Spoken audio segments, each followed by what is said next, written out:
Hello, everybody from Roboticon Live. We're here tonight to talk about the Innovation Challenge, one of the first at-home challenges for First Robotics Competition for Infinite Recharge this year.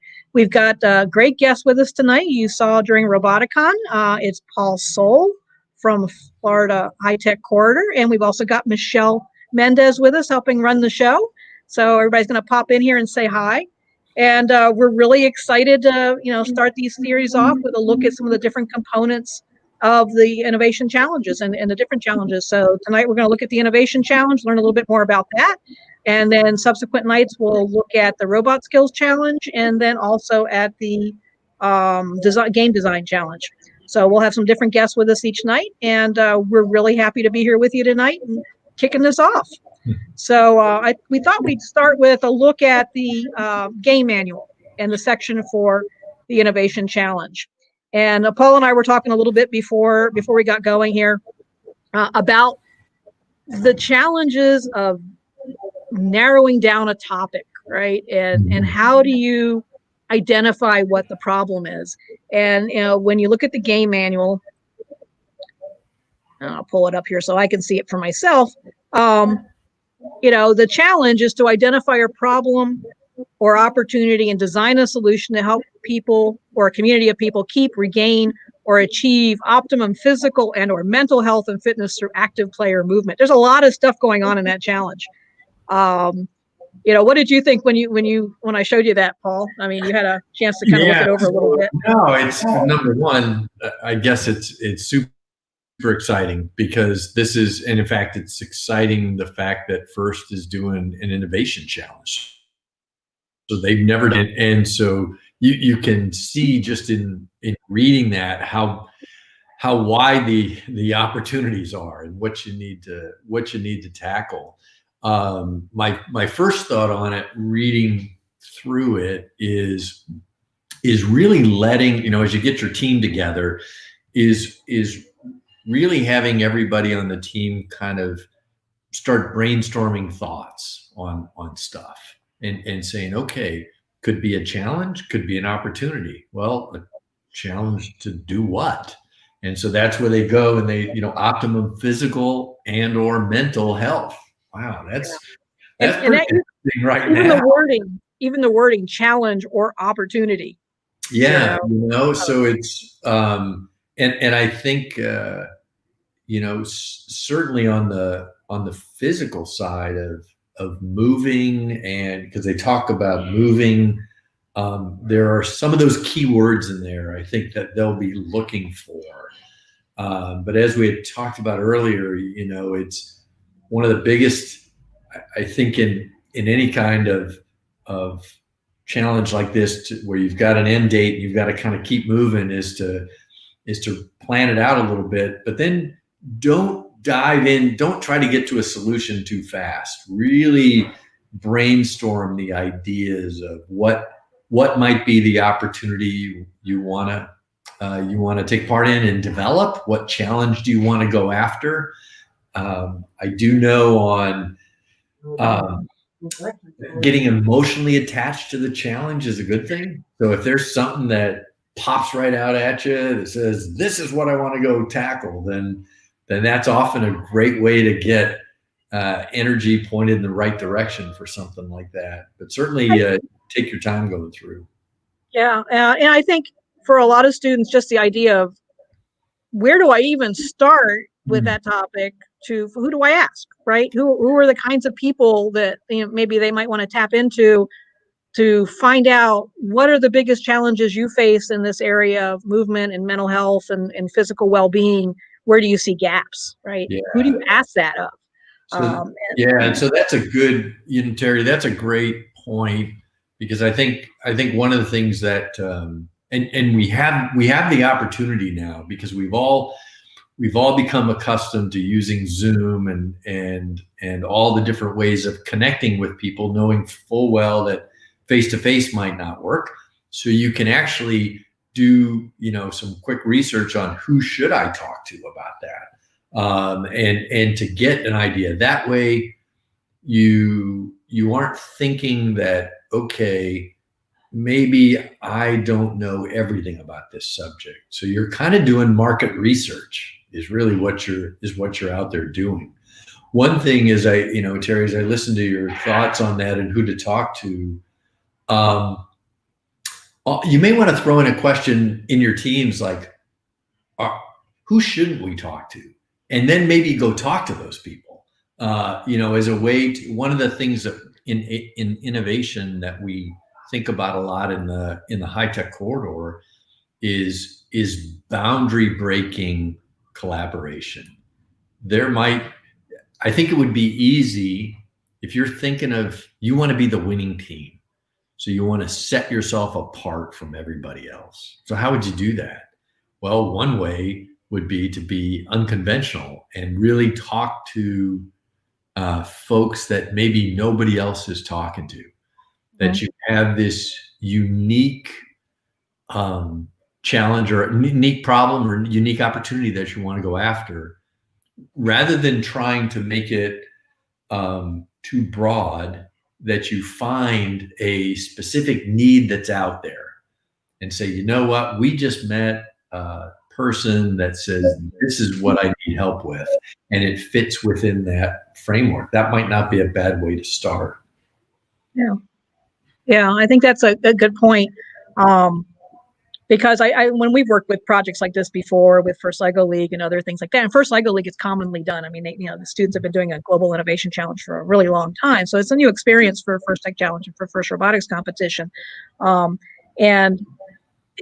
Even when we worked with the younger kids on it, it's really easy to just sort of, let's do this, right? And not really verify that this is a thing, right, or that this is an issue.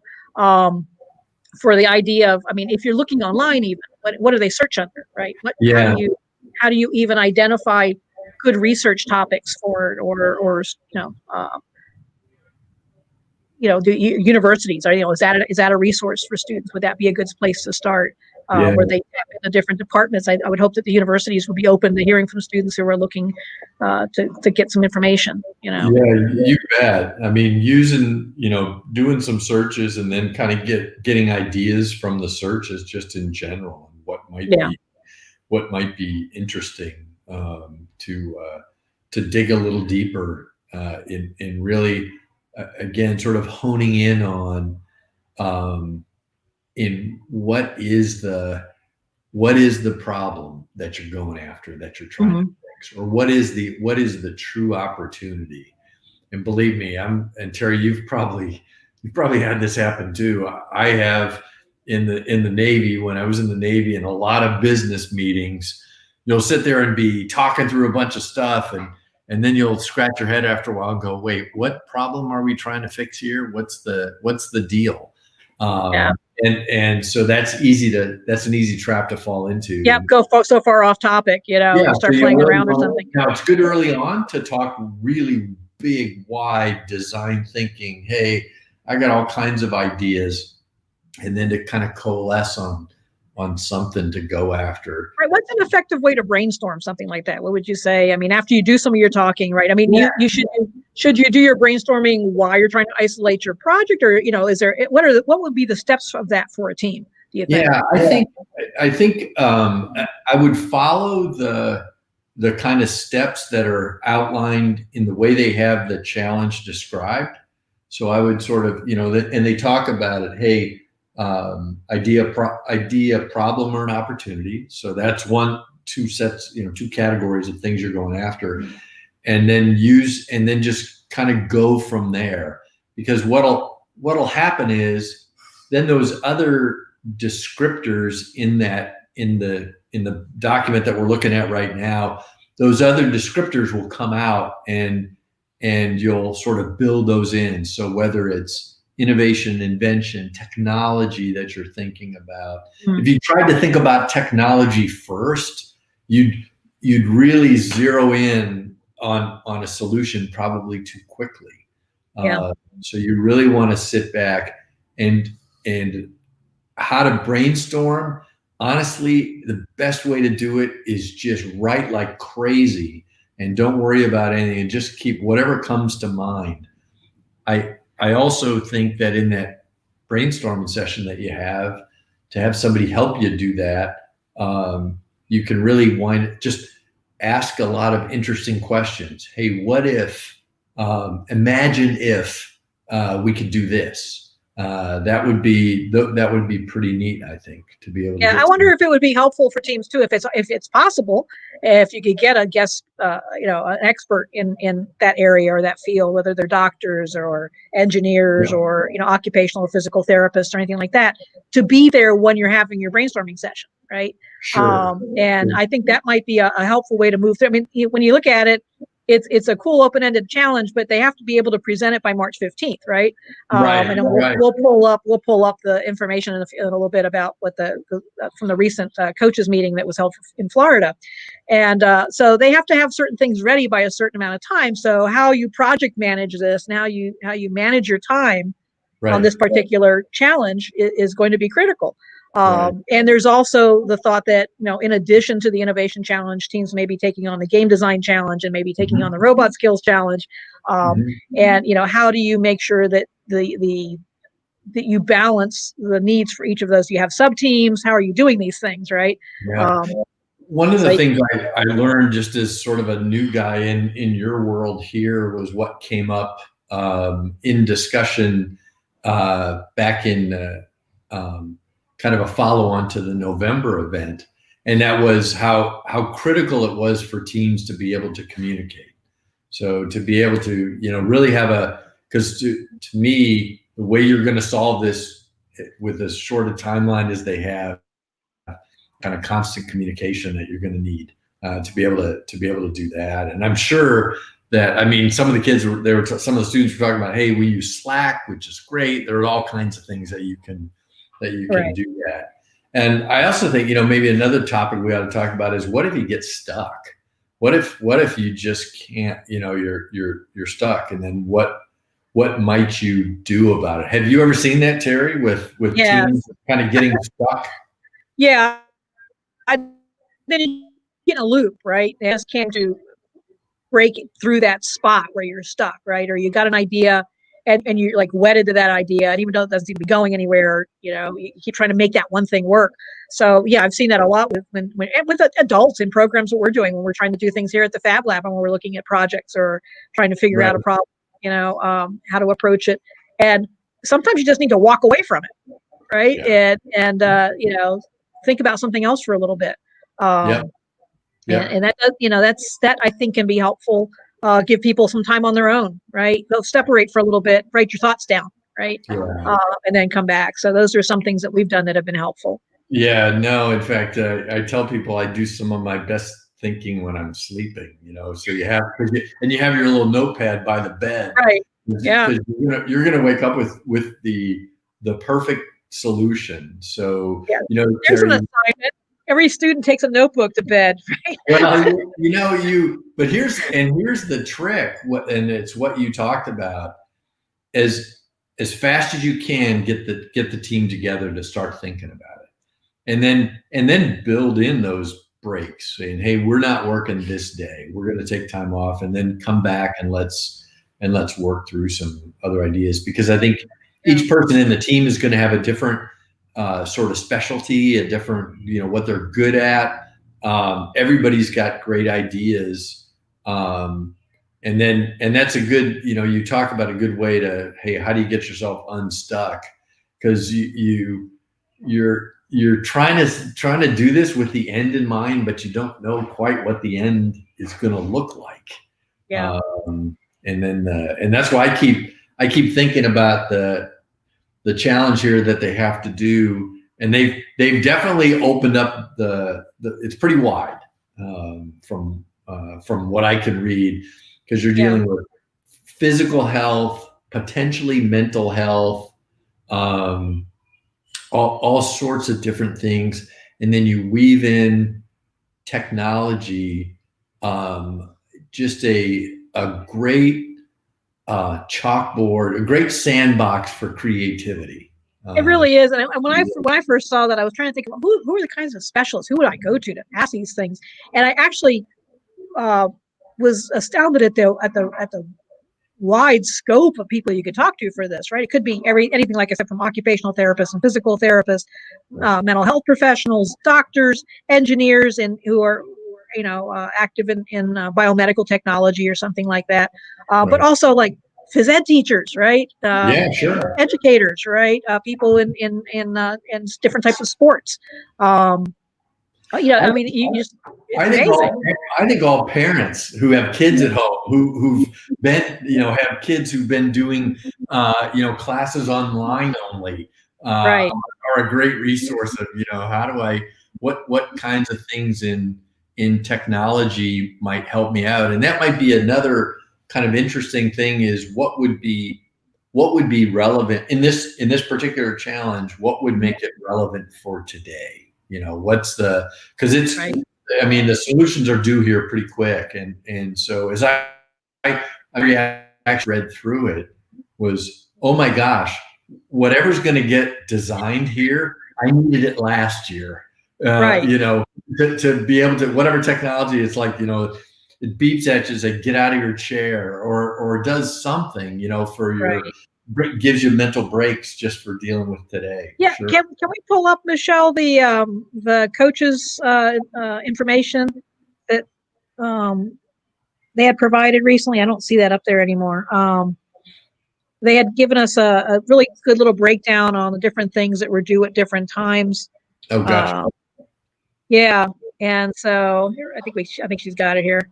Which page is that? The coaches guide. Yeah, I think that was it. Is that for the Innovation Challenge? I think so. Yeah. So,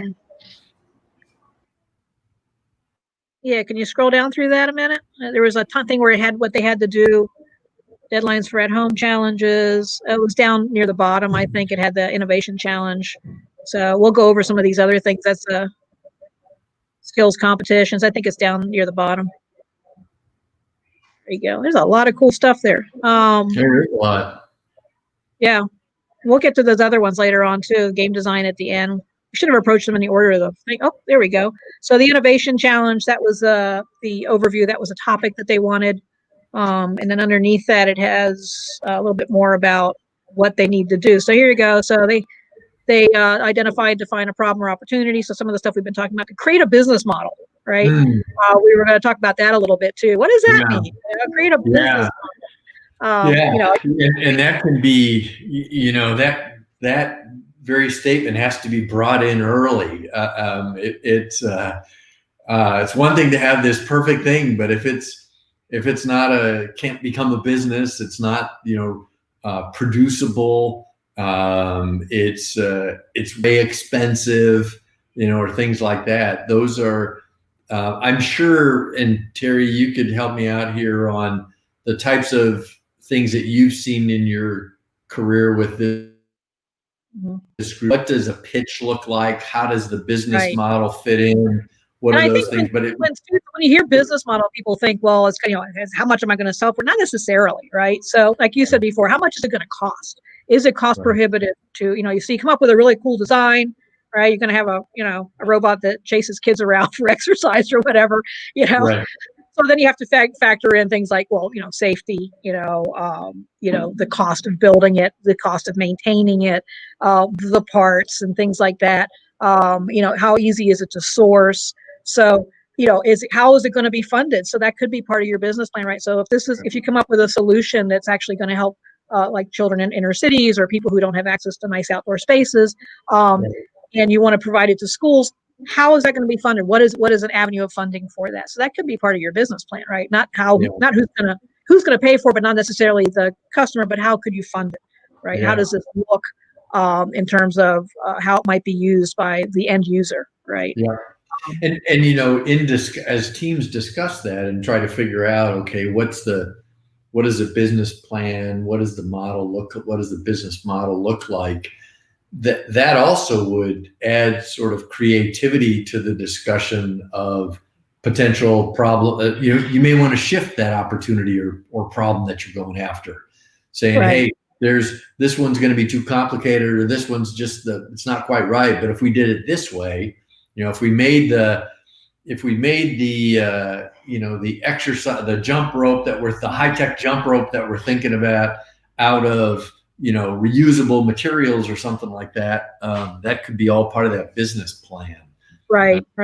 Going forward, I think. Yep. Can you pop that back up there again, Michelle? Thank you. And then it asks for, and you can use like a business canvas kind of thing too. I mean, there's lots of different ways to do a business model. It doesn't have to be, this multi-page thing. It's basically, there's tons of model of, I would actually highly suggest a business canvas model, because that chunks it up really nicely. And we'll throw a couple links in the chat in a few minutes, but there, that is so much easier than using a long template for filling everything in, because it chunks it up into, who's your customer, who are your suppliers, and all sorts of things to really help you narrow down what your business looks like. Right. The innovation impact, is the next thing on there. How is it going to be applied? What kind of impact will it have on folks using it? Is it bringing something new, or is it reusing or redeveloping an existing idea? And then, of course, the design and the business pitch. If you get those other things in the top, the business pitch is just built off of that. Right. Yeah, that innovation impact is kind of interesting. I think that would be, again, as it goes into the design of it, and this goes to the creativity piece, the new ways to use things that are already in existence, or completely brand new, different way of looking at something, which I know our audience is probably, it seems like every other day there's something out there that, wow, why didn't I think about that? Right. Yeah. But then again, you only got till March, so the chances of creating something brand new by March, or but it is a good opportunity to repurpose something, or to rethink, an existing thing. Which, if you're looking at creating solutions in a short time span, maybe what you're looking at is really redesigning, right? Putting other things to new uses, or finding out what technology is out there and asking the professionals who may use it, what don't you like about this, right? What could be better? Yeah. In fact, we were talking earlier about, hey, and I just thought of this. One thing to do is do research and see what's actually out there. I was a judge at a pitch night in Manatee, Sarasota, at an innovation kind of challenge like this, and there was a company out there that was, and this is in the area of mental health, and what they were doing, their product was really a subscription service, but it would show, once a day, it would give you a little phrase or a saying or something like this, and then you would respond to it, and that then went back in, and they were able to tell, hey, how are you doing mentally that day? And it was super simple. It was just a really super simple thing, and maybe that's part of the thing here, because the time is so short, is maybe simpler is better, not to overcomplicate things. And it doesn't have to be complex. I mean, for mental health and physical health are, physical health is a fairly simple matter. You got to move, right? You have to take care of yourself. You have to eat right. And so there's no need to come up with like overcomplicated, approaches to helping people have that experience. Mental health will be a little bit more challenging depending on what you're approaching there, what you're trying to solve. This one did talk about movement, right? I mean, that was sort of prominent in the description. So we're not moving a lot. Yeah. Yeah, I saw an article today that said, people aren't getting their, 10,000 steps in. Aim for 5. What can you do to do something to motivate yourself to keep moving in some way? And so motivation is a challenge for a lot of things. So that's the device or the application that you were talking about was motivational, right? Right. And that could be woven into this thing too. Again, I think about how you sort of combine simplicity with creativity, and then have the idea, and then just make a great plan, a great pitch, and being creative. I think there's all kinds of things you could do here. Yeah, exactly. So Michelle, can you pop that back up again? I guess I could too. A long day here. And how the interviews, how they present in March 15th and April 11th. Again, these are from the coaches meeting that was held by the regional director in South Florida. And we'll put this on the Roboticon page too, so people can have access to it. It was sent out to all your coaches, so they should have it. But it gives you an idea of what you're presenting, right? So you got a 15-minute interview, 2 minutes for a pitch, 3 minutes presentation by the team, and then 10-minute Q&A. So, there's all the details for doing that. You can have as many team members in the interview. Obviously, these are all going to be, for the time being online.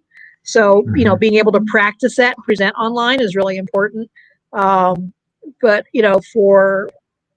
to get there, the better understanding you have, that's the other thing we've tried to, bring home to the students we work with. The better you understand what you're presenting on, the better you'll be able to present, right? Yeah. You don't have to get so scripted if you understand your topic. And we run into that where students get very, very scripted, and then it seems kind of tough and, stiff. But if you're passionate about what you picked out and you found something you're really excited about, that comes across if you can bring that across in your presentation.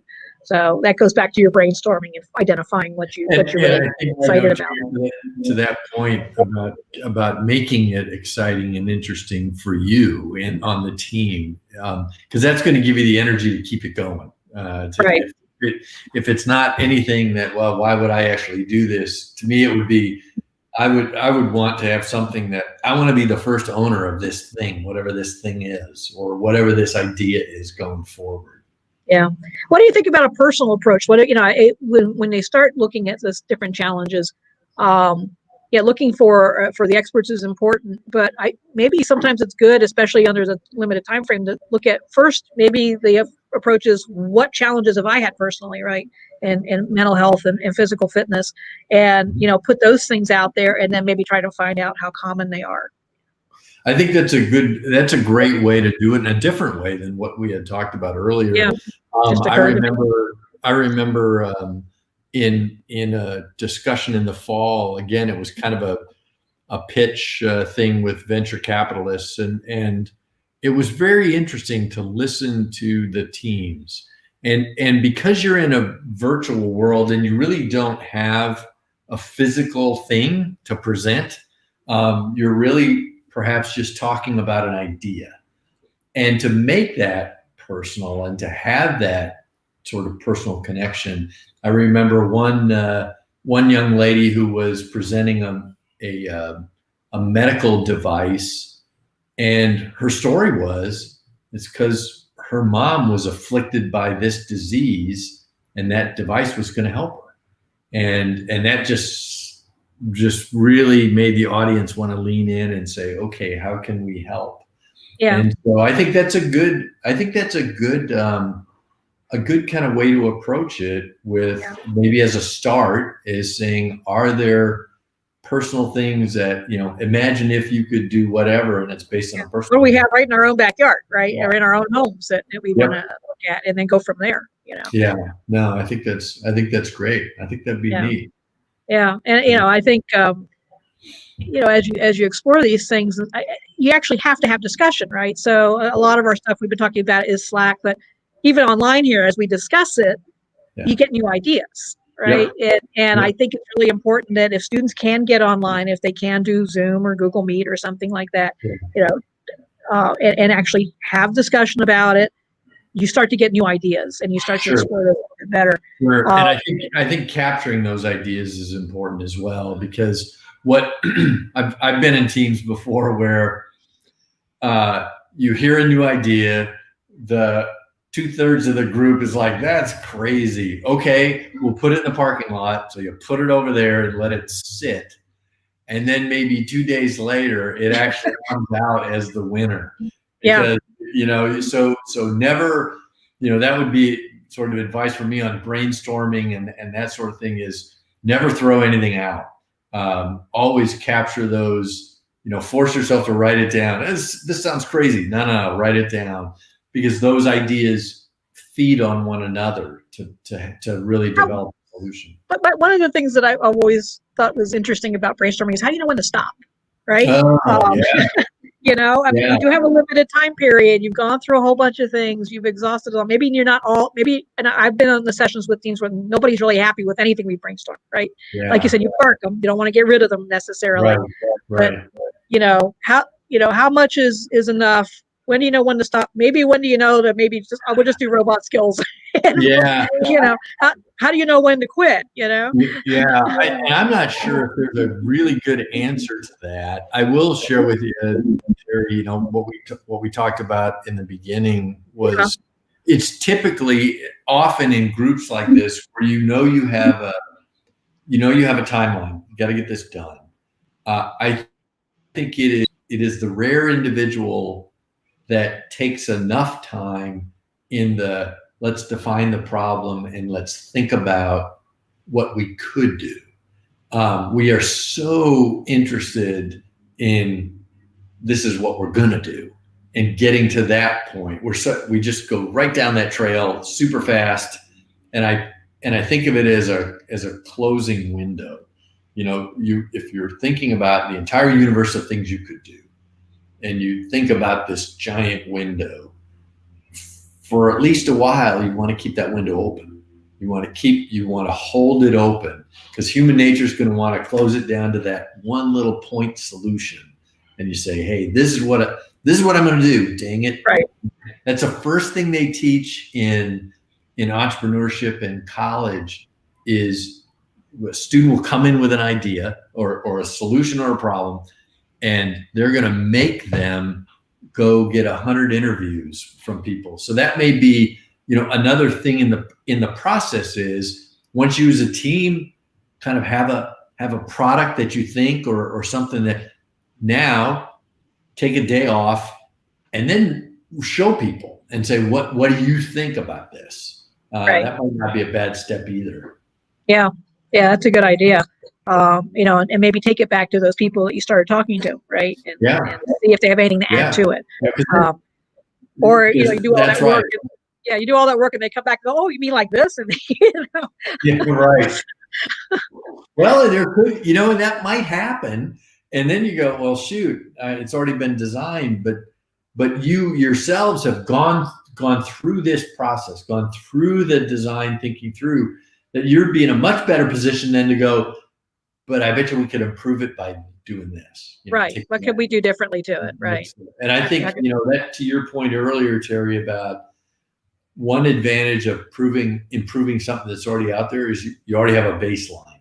And I think very often that improvement over something that's in existence can be very helpful in the business plan world, because you already have your customers that are out there. They already use this stuff. Right. Yeah, that's true. And I'm really curious. I want to come back, and if there's any students listening out there and anyone's come up, already kicking around some ideas, it'd be really interesting to hear what students have. We definitely want to have some teams come and join us, in the next few sessions to share some of what they're coming up with and what some of their ideas are. I know that some of the students we talked to actually did. It was interesting to see them weighing whether they want to do all three of the first at home challenges, or they only feel like under the circumstances they can only do one or two. And again, we come back to project management, time management. What can you realistically do within the allotted time?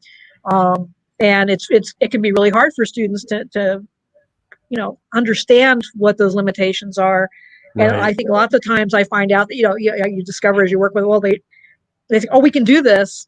But there's school, right? There's work and there's family. It's the things that anybody deals with, but it's very easy to get excited, about what you're doing and maybe forget you don't necessarily have bandwidth, or you don't plan for the bandwidth you have, right? Right.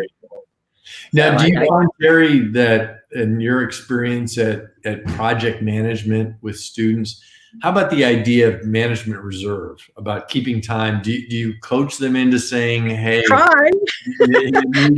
you need to kind of build in a little bit of plan for failure, plan for setbacks, plan for things not to go as you expected, plan for orders to be delayed, right? All sorts of things. And you know, in a perfect world, we hear one of the phrases we hear all the time is, "Oh, we can just," right? And we were joking about having a just jar. So every time somebody says, "Oh, we can just do this," they have to put money in the just jar, and you know, for snacks or whatever, because that statement, all we have to do is, or we just do this, is and I'm guilty of it. I mean, you know, it's something we fall into and do very easily, but it can oversimplify the actual challenges when you're trying to do a big project, right? Right. The other thing I think, as I'm thinking about what you're saying, you know, it's also always good to go back and sort of reread the document. Okay, let's you know, take a little time off and then reread it. Okay, there's a saying in the program management world. In fact, I think they might have written a book on it, but it's called The Road to Abilene. And the Road to Abilene is a group of folks that just figure out that, you know what, this is where we want to go. And nobody really questioned, wait a minute, why are we going there? And it became this trip, and they wound up in a complete destination that they did not want to be.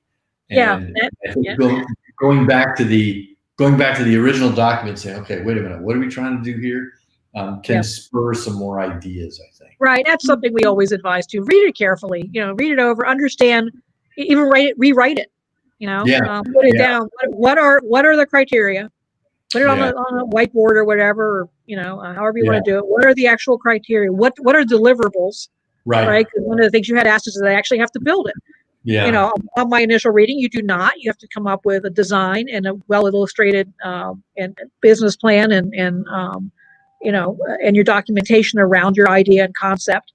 But sit down there and comb through it and ask those questions. What do we have to do? When do we have to do it by? You know, and how do we have to present it? Right. You know? So that you're not doing things you don't need to do. You're not wasting time on tasks that aren't necessary, or you're not overlooking tasks that you need to have. Right. And I think, you know, to your earlier point, as I'm thinking about it, you know, the advantage of talking to other teams. You know, if you look at, there's been a lot of research done just in innovation in general and how that runs. And it really shows that even though you're in competition, then that's okay.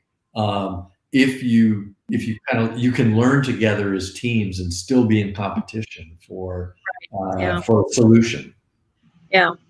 And I think even if we could get some conversation going around what some of the different things students are looking at, that again evokes more ideas, right? You know, things that maybe you didn't think of. Absolutely. Absolutely. No, you bet. So it's a rich topic. There's a lot there. You know, I'm really curious to see what kinds of things students are going to come up with and teams are going to come up with. A lot of the things I had around my head when I first saw it were things related to children and youth, but you know, I'm thinking to the elderly, right? And you're isolated. My mother is 80 some years old and in a assisted living facility, and you know, you get bored, and they do exercises, you know, once a day downstairs in limited groups. And, you know, what are some other things you could do if you have especially if you're an urban ALF, there's not a whole lot there. You just gave me a great idea, because my dad's 92 and he's in assisted living in Oklahoma, and we FaceTime about once a week. And you can see that, boy, there'd be some interesting opportunities here with a group of folks who would love to, and don't think for a second that they can't handle technology. My father's 84. He's quite proficient with it. Yeah, no, that would be good. And then there's with that there's really a compassionate component of that, and you're really solving, maybe that's something we hadn't talked about a little bit, was this idea of solving a real world problem. I mean, the window is plenty wide to solve. And that's what they want to see. They want to see real. They do. They absolutely do. Is to go after something that, whether it's what we talked about earlier, whether it's a personal, hey, this has always bugged me. I want to fix this. To what's a I mean, I'm thinking just out loud as we talk about the mental health thing, how easy it is to just, for whether you're a student online or, I mean, my job, this is my home office. And if I'm not careful, it's, oh my gosh, it's 6 o'clock and I haven't moved out of this chair in 4 hours. Yeah. That is no movement, and that is not good. No, it's not good. Yeah. And it's way too easy to fall into that. Yep. So, and I think those are really good things, again, even as we talk, they come up, right? So Yeah, sure. I think reaching out to schools, reaching out to assisted living facilities, reaching out to hospitals, long-term care facilities and things like that, and asking, we're a team, we're working on this project. What are some of the challenges you have around movement and around, physical health and mental health? No, and let them I'm excited just here, just thinking about different ideas that you could do would be neat. Really cool.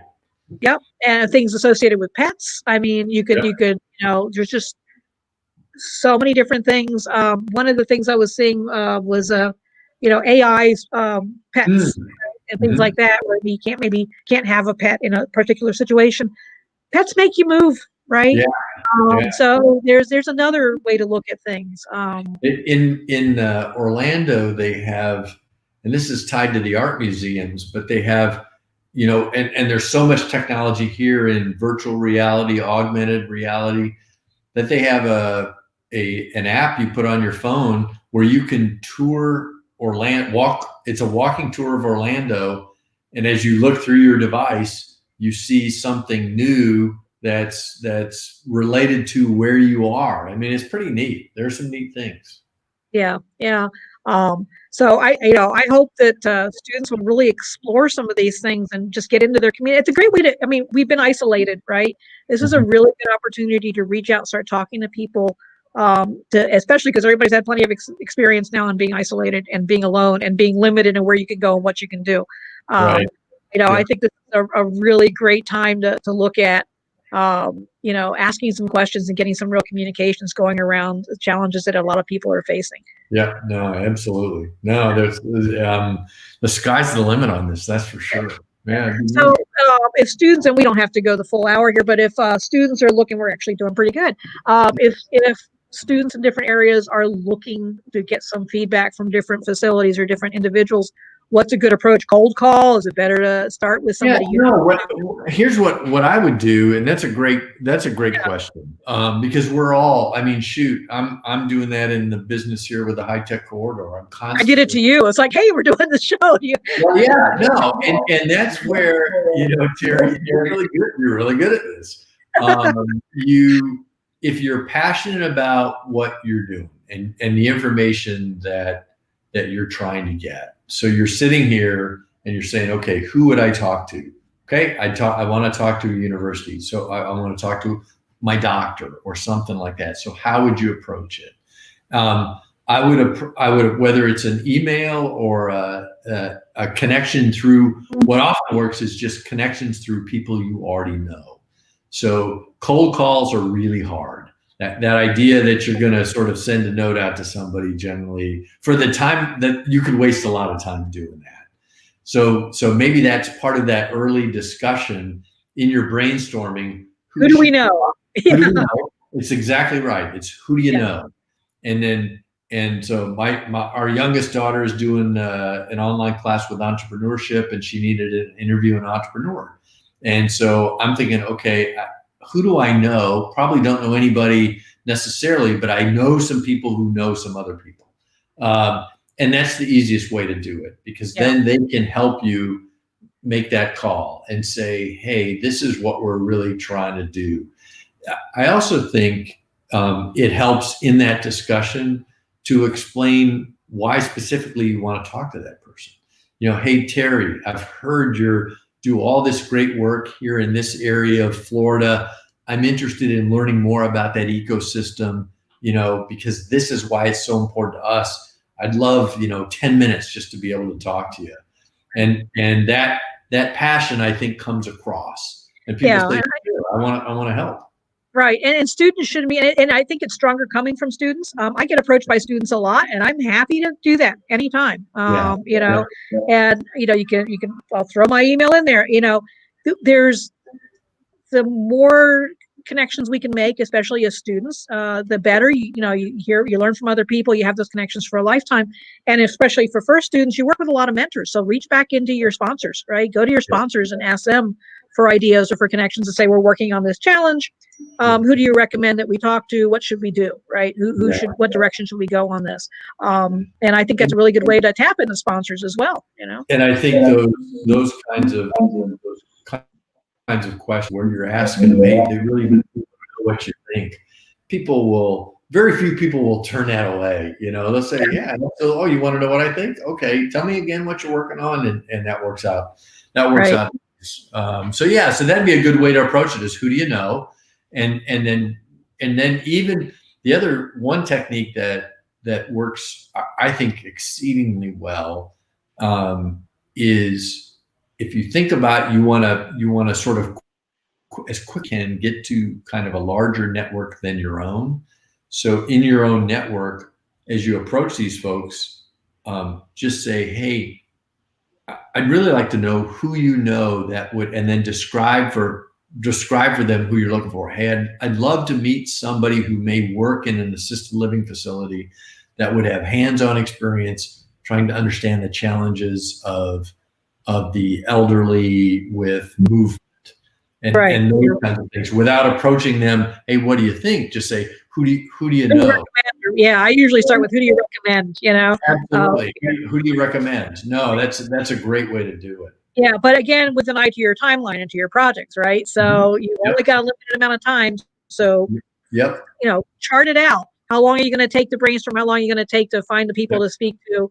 So that you can get to, your solutions and then your business plan and your presentation idea. So I think that would be good. Go down the hole where you're just constantly asking people questions and you're not getting anywhere. So well, that's and that goes back to your earlier point about you really do have to kind of at least rough out a schedule and just say, okay, we're going to allow this much time for thinking about it. We're going to we've got some other sort of milestones. You look at the end. Okay, I gotta start practicing my pitch over here, and that kind of thing.